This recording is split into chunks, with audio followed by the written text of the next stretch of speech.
ఇక్కడ ఏంటంటే నేను మీరు గుర్తుపెట్టుకోవాల్సింది శ్రీశైలం దగ్గర నుంచి ఒక కాలువ ఎస్ఆర్బీసీ వస్తుంది, ఇంకో కాలువ ముచ్చుమర్రి వస్తుంది, ఇంకో కాలువ ఇక్కడే మల్యాల అంద్రినేవా వస్తుంది.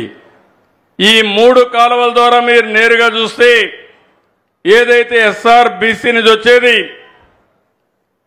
నేరుగా బనకచెర్లకు వెళ్ళి అక్కడి నుంచి నేరుగా తెలుగు గంగ ద్వారా సోమశిల కందలేరుకి వెళ్తాయి.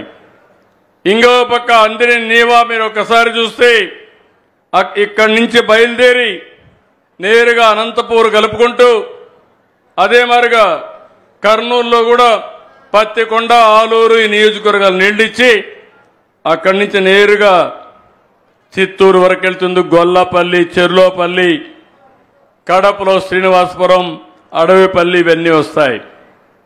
ఇంకో పక్క మీరు చూస్తే పెన్నా నది పైన పిఏబిఆర్ కానీ, మిడ్ పెన్నార్ కానీ, చాగల్లు బ్యారేజ్ కానీ, ఆ కిందన పైడిపాడెం, సిబిఆర్, వామికొండ, సర్వరాయ సాగర్ ఇవన్నీ కూడా వచ్చే పరిస్థితి వస్తుంది.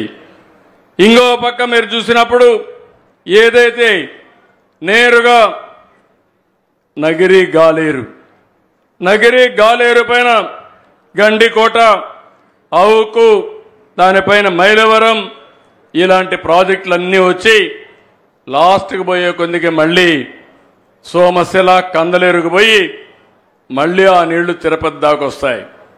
భవిష్యత్తులో ఓసారి ఆలోచిస్తే ఇక్కడ నుంచి నీళ్లు బయలుదేరి 600 టీఎంసీ 600 కిలోమీటర్లు ప్రయాణించి కడాన తిరుపతికి కూడా పోయే పరిస్థితి వస్తుంది. నీళ్లు శ్రీశైలం మల్లన్న దగ్గర మల్లికార్జున స్వామి దగ్గర నుంచి ప్రారంభమైన నీళ్లు సాక్షాత్తు 7 కొండలవాడు వెంకటేశ్వర స్వామి సమక్షానికి వెళ్లే పరిస్థితి వస్తుంది.